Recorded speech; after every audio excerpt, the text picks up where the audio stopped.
Hello and welcome to the Leading Lives podcast. I've got some good news for you all today. This podcast is released on the 19th of December, so that means the shortest day is very nearly with us. So things start getting brighter very, very soon. How's that for positive thinking? Now, what is Britain's favourite charity? There are so many to choose from, but for most people, high on the list would be the RNLI.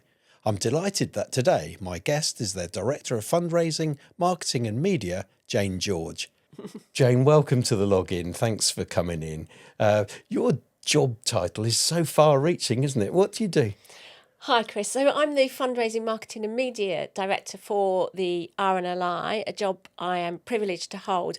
And the reason for the long job title is when I merged the departments back in 2019, I wanted to make sure that everybody felt included in the title. So that's why it's called that. That's why it's so long. But the main crux of what I do is essentially make sure that our supporters continue to support the RNLI, make sure that we tell great stories to engage new supporters, and also kind of protect the brand and reputation of the organisation. Really important, particularly when we're giving sea safety messages out. The heartbeat of the RNLI is, of course, it's volunteers, and they come from far and wide, and they do a wide range of roles as well, don't they? Tell me about some of the things they do. Okay, Chris. So everybody thinks of RNLI being the crew going out on the boats in their yellow wellies. But there is, as you say, a really wide range of volunteering roles at the RNLI. We have everything from people working behind the scenes at lifeboat stations who hose down the boats and make sure the boats continue to be seaworthy, from making sure there's a hot cuppa when the crew get back, through to fundraising volunteers who run shops for us, organise collections for us, and their role is as wild as all of their imagination. So there's lots of things happen in aid of the RNLI that I probably don't even know about. And of course, really importantly, we have a huge number of volunteers that go into schools and educate children about the dangers of the sea, particularly. But water safety is a really important part of our mission. So anyone that's listening that'd like to volunteer for the RNLI, come have a look on the website because there's always plenty going on. Yeah, I was going to say that the details for that are available on the website, aren't they? Yeah. Okay. Yeah. What about, can they go via a local station as well and put the names forward? Yeah, exactly. Just make yourself known if you're interested, Sure. and we'll get the right people. Now, this year is a special one for the RNLI, and you've had so many things going on. Tell me about that. Yeah, so this year's our 200th anniversary. We've had a year-long experience where we've had programmes running from very local activities at lifeboat stations, really special open days, right through to events like on the 1st of August at 1824. The year we were founded, we got all of our volunteers to take a snap of themselves, and we've made that into this massive montage, which is now displayed at the home of the RNLI in the college here in Poole. So there's been so many. We've had celebrations and services, and you had one at Westminster Abbey, didn't you? Westminster Abbey was amazing.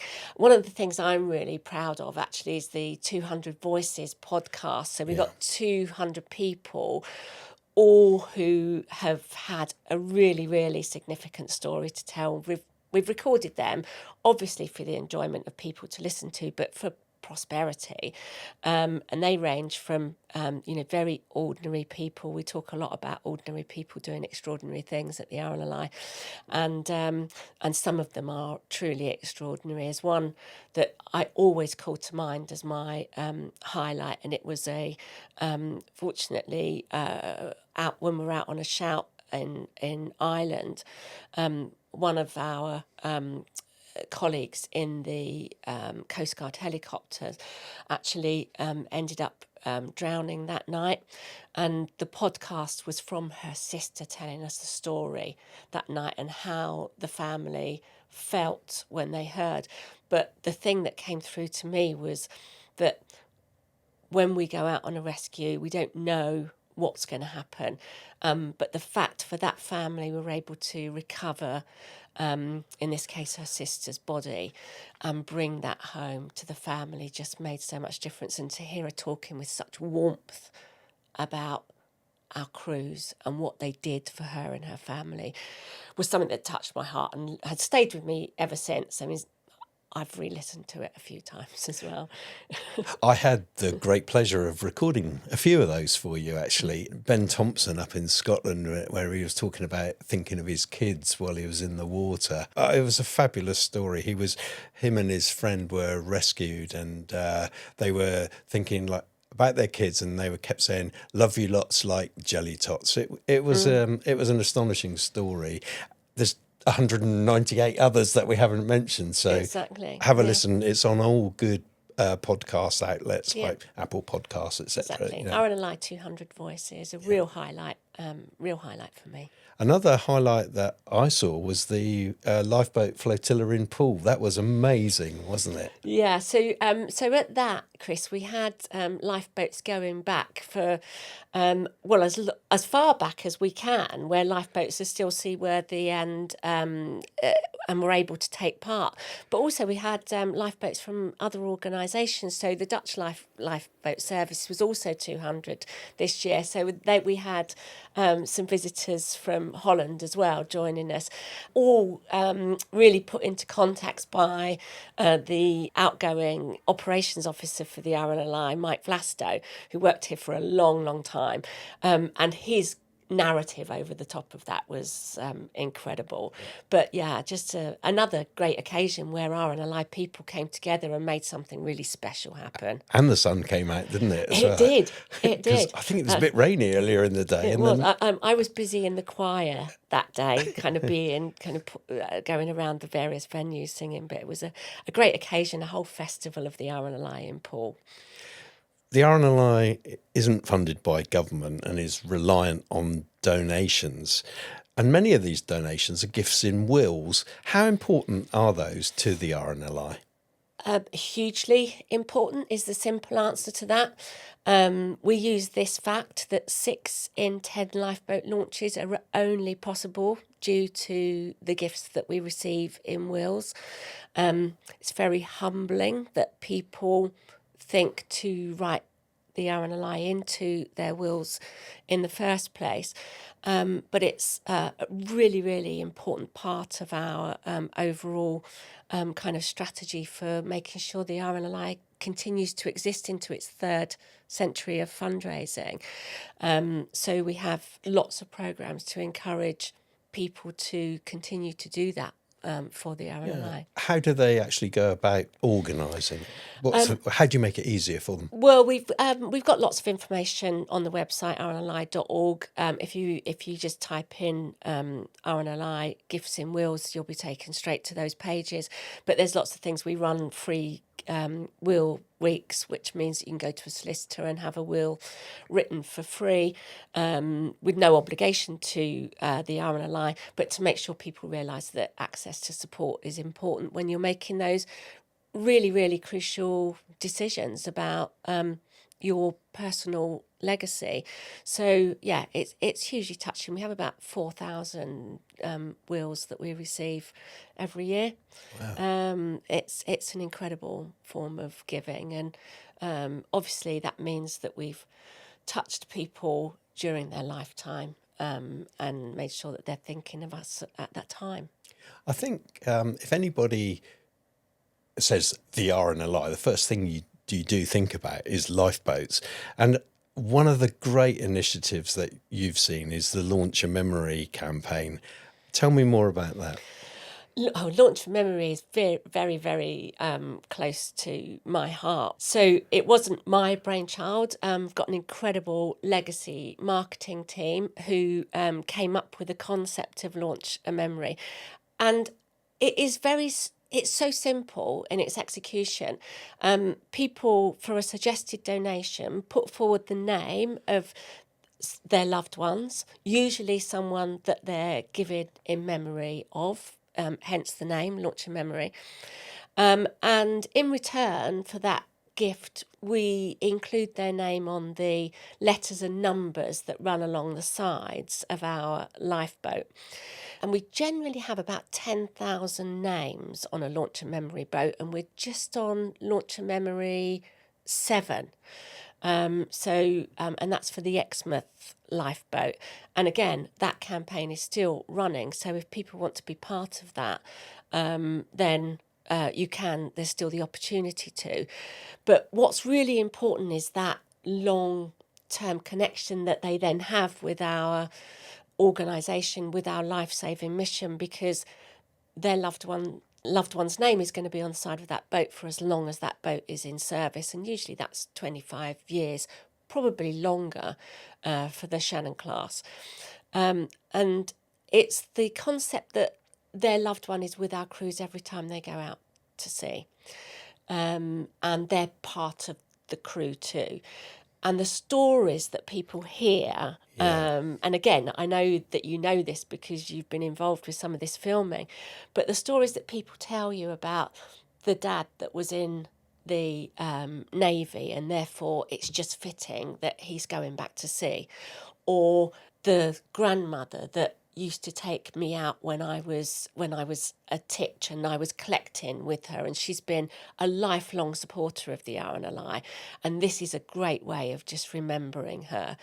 The stories are so touching and so moving. It's such an emotional engagement with our supporters, and I just feel privileged that we can offer that in such a tangible and emotionally engaging way. I've seen that up close and personal, and I've interviewed many of the people who've taken part in it and their families, and I get this sense that there's this real belief that they are helping the RNLI achieve its objectives of trying to save everyone, and they do feel that their family member is actually going out to sea as part of the crew. It's incredible the relationship that bonds through this, isn't it? Yeah. Well, one of the real important things is that we understand that our supporters' motivation is obviously saving lives, but also making sure that our crew come back safely. And this links really to your previous question about the value of volunteers at the RNLI. Often it takes people's breath away when they realise that our crews are, for the main part, volunteers that are putting their own lives on the line. They're leaving their families to go and rescue someone else's family. And so that really goes back to the heart of the volunteer ethos, but also the fact that our supporters can be part of that as well. So it really kind of links up the whole family feel for the RNLI. That's a really good description, the family feel. I think that comes across loud and clearly. Yeah. You've also got the Legacy lifeboat. How does that differ from Launch a Memory? Well, the difference is that we get about somewhere between 3,500 and 4,000 legacies are received each year by the RNLI. Some very small, some much more significant. And everyone is valued by us. So for everyone that we receive, once we've got the right number of names, around 10,000, then it's the same mechanic. We put the names of those people onto the decal letters and numbers along the sides of the boats. But we then engage with the legator's family or their executive or whoever we're in touch with to say, this is what we're doing. But quite often, Chris, it has exactly the same emotional response as we get with Launch a Memory. It's just obviously a very fitting way to, number one, remind people how important legacies are for the RNLI, but number two, make people realise that we're always ready to recognise that contribution via a gift in people's will. Again, it's easy to sign up, isn't it? It's all through the website. Yeah. So RNLI. In fact, if you type, I did test it this morning actually. If you type Launch a Memory into Google, you would be taken straight to the page. Fabulous. Yeah. Whilst we're on the subjects of lifeboats, you've got the all-weather lifeboat centre down in Poole, which is an amazing place. Yeah. tell me a little bit more about what goes on there. Well, it's an incredible place actually, and it's open to the public. You can do tours there. You have to book them through college reception. So, if you are local, go and have a look, and then you'll see everything. But essentially, what we do there is build and maintain our all-weather lifeboat fleet. All-weather lifeboats are the really big orange boats. We currently have Tamar lifeboats in operation. We're producing Shannons. We're building those from scratch in Poole, and also the Sevens and other all-weather boats in the fleet all come to Poole at some point in their life to be maintained, to be overhauled, and so we have a really, really accomplished team of naval architects and boat building crafts, and it's a way of really keeping in touch with the whole heritage, a UK-wide heritage of building boats on the coast around the UK. So we have an apprenticeship scheme that we're really proud of, so we can kind of engage youngsters and their interest in boats to come and be part of that as well. So as I say, there is a tour available at the All Weather Lifeboat Centre, and it's well worth. I learn something new every time I take somebody round, and I've done it a few times. They got that simulator in there, but we're not going to talk about that. It's naturally an ongoing battle to maintain the level of donations because everybody's feeling the pinch. Donations did actually fall a little bit last year. How big a challenge is it for you to maintain those donations? So we're quite lucky in as much as we have quite a wide sort of portfolio of fundraising. Mm-hmm. The vast majority, as I've said, comes from legacies, but we also have a significant number, somewhere around 900,000 supporters, who give us a little bit of money every month. So that makes our life really easy because we can predict and we can determine that people are going to give that regularly, so that helps planning. But the short answer to your question is it's really hard and we can't be complacent. Winning support from people at a time when purse strings are being pulled really, really tight is crucial to the well-being and the future sustainability of the organisation. So we work very hard at it. But as I say, having this sort of wide portfolio means that it goes up and down from year to year. But generally, we're on a bit of an uptick, and this year particularly, probably because of our 200th anniversary, we've seen an amazing outpouring of generosity from people. So I'm really expecting that this year will be a big increase on last year. So I think we're generally heading in the right direction. Another fact about the fall in comparison to 2022 is actually during 2022 we had a couple of really significant gifts. We ran a really successful campaign to raise money for our new station on the Thames at Tower. Oh, yeah. So that meant that there was a little bit of a sort of distortion when you make a year-on-year comparison. But nonetheless, everything's heading in the right direction, I would say.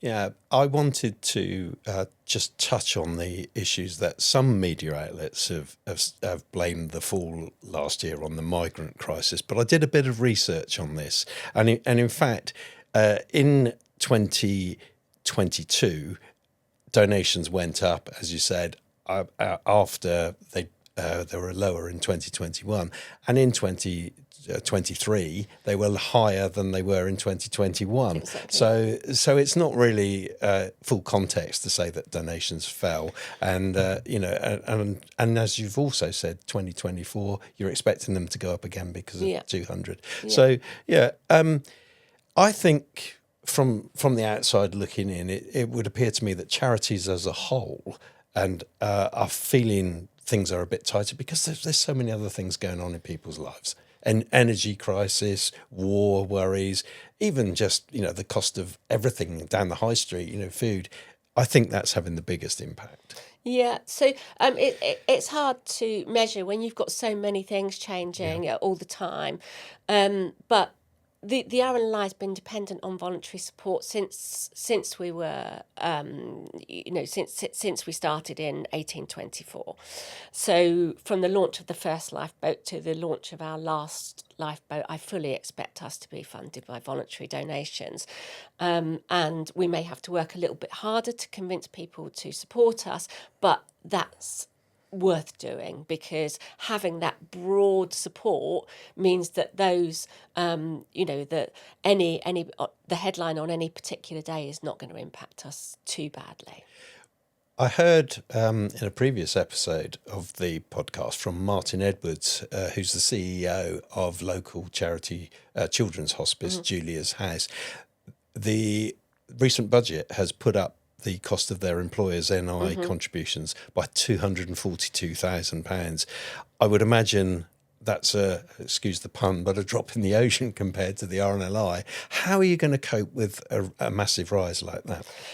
So that the impact of that budget change means that it will affect our costs by probably just slightly less than 1%, actually. So it's not going to be that much. However, we do share voice with the NCVO and other charities, like Julia's House, to say this will have an impact on charitable charities being able to deliver their missions.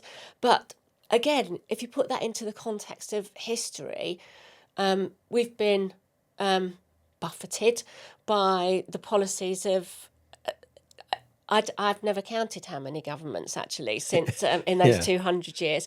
Well, you haven't been around all that time. Exactly. and we've come through it, and we've survived. We've survived world wars, and we've survived now a global pandemic, of course. So I do think there's a bit of, we just need to keep on focusing on our mission, which is saving lives at sea. And I think if we stay true to that and we can still convince people to support us, then all's well that ends well. Earlier this year, your chief exec, Mark Dowie, retired after, I think it was 5 years, wasn't it? And he's been replaced by Peter Sparks in the UK. How do you think the organisation will change under his stewardship? It's a really interesting question, and I guess the answer is he's still pretty new, so I don't know all the answers. So I think, Chris, that any new chief executive is going to want to make their mark on an organisation. And I think with Peter, he's laid out a very ambitious programme for new boats, very exciting, about responding. We have responded for 200 years, and he's now taken the view we will respond again. We've looked at our data, and he's seen that very many more of our rescues are now about much closer to shore, and are much more kind of shore outward looking, so from the beach to the open sea, rather than the traditional view of the RNLI, which was all about fishing boats or yachts or commercial boats. So very many more of our rescues now are made up, and they're very very much more about the inshore capability. So we've got to change. We've got to adapt to that changing use of the sea, make sure we're ready to serve our nations in the UK and Ireland as we have for so long. But I think he's got a good measure of all of those challenges, and he's ready to help us make those very progressive steps forward. I'm taking myself off at a tangent here because of what you've just said, but lifeguards, of course, if you have become very, very prominent within the RNLI over the last, 25 years or so? 25 years in 2026. Okay. And how important a role do they play in life-saving? Well, it's very much more intense. So the lifeguard, I think we have one all year round lifeguard service in Morecambe. But apart from that, lifeguards are obviously at their busiest when people want to go into the sea around the UK and Northern Ireland. And essentially, they run from round about Easter to round about October. But we cover nearly 250 beaches now. And we're actually just about to go on to beaches in Brighton, Brighton and Hove. So that's another collection of beaches that will be added to, that will come under the watch of the RNLI. But hugely important. And they always say a good lifeguard doesn't get wet. So much of Right. their work is preventative.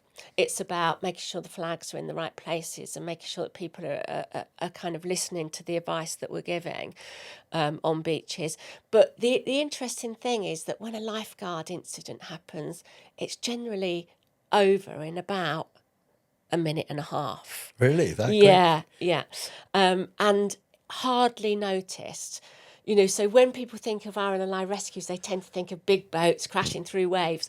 And the lifeguard rescues are kind of much more subtle like that. And they're on beaches continuously for that 6 months of the summer. So, and they make a huge difference to, the number of people that we interact with. So that's makes us more relevant to so many more people.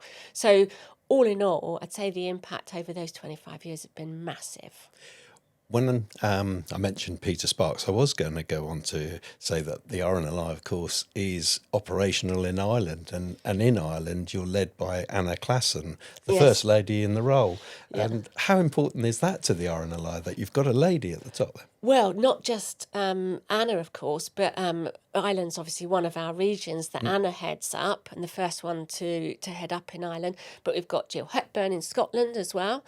So she's another kind of female leader. And we've got, although we've got a male CEO, we do have a female chair as well. So, Janet, is it? Janet, yeah. Yeah. So essentially, I think the representation of women in the service has been hugely changed over just in the time that I've been around the RNLI since 2000. So many more crews. We now have all female crews at some of our stations. We've made huge changes in that area. It's been quite a shift. The remit is to save lives, of course, and save everyone, and I know is your stated aim. What recent campaigns have you had that have tried to prevent people having accidents at sea? So I would name, I think, one that stands out for me, which is Float to Live. The reason I want to talk about Float to Live is, quite honestly, that we now have tangible evidence that it has saved lives. And the fact is that it's often people helping their friends and family that have saved lives. So quite often young people that have been in a position where they've heard the message in school. So Float to Live is about kind of relaxing, floating on the water.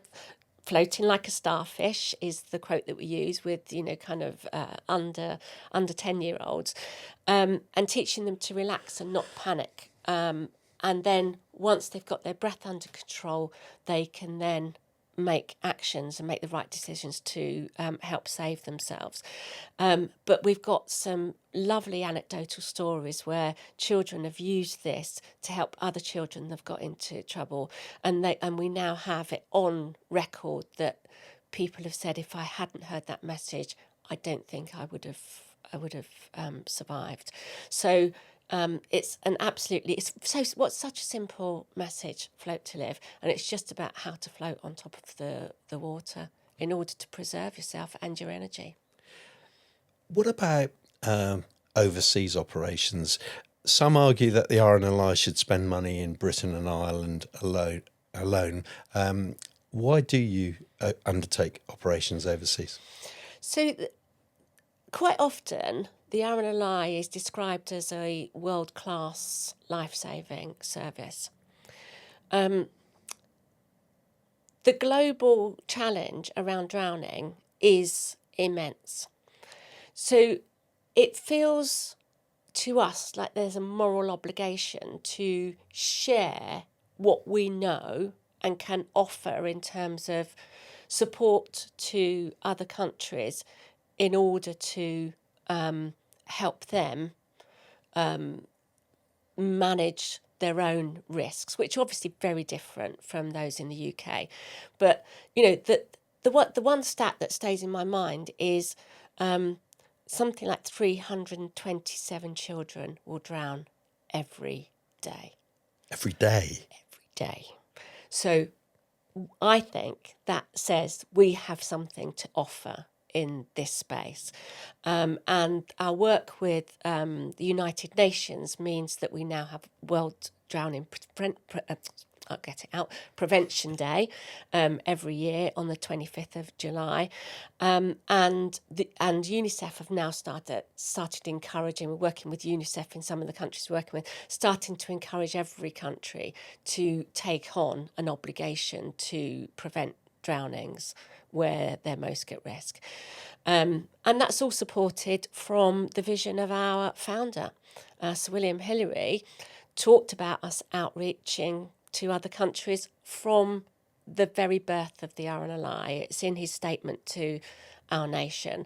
So it's just a continuity, really, of everything we've always done. I think one thing that sums up the RNLI more than anything was seen in the Pride of Britain Awards a month or so ago, I think it was. I had the enormous pleasure of meeting Hewitt Clark. He was the most understated individual I think I've ever met. Yeah, he's so typical of our crews.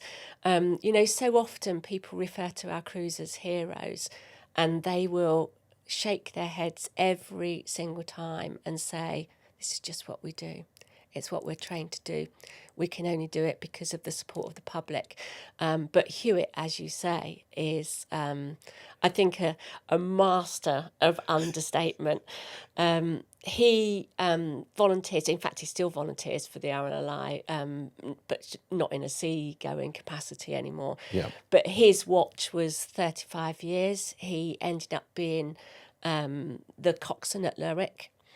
And during his time on the boat, earned 3 gallantry medals, bronze gallantry medals, a silver gallantry medal, and a gold gallantry medal. He's the last person who's received the gold, is that right? He's the last person. That was in 1997. Yeah. He's one of only 3 living owners of our gallantry medals at gold level. So an absolutely incredible history.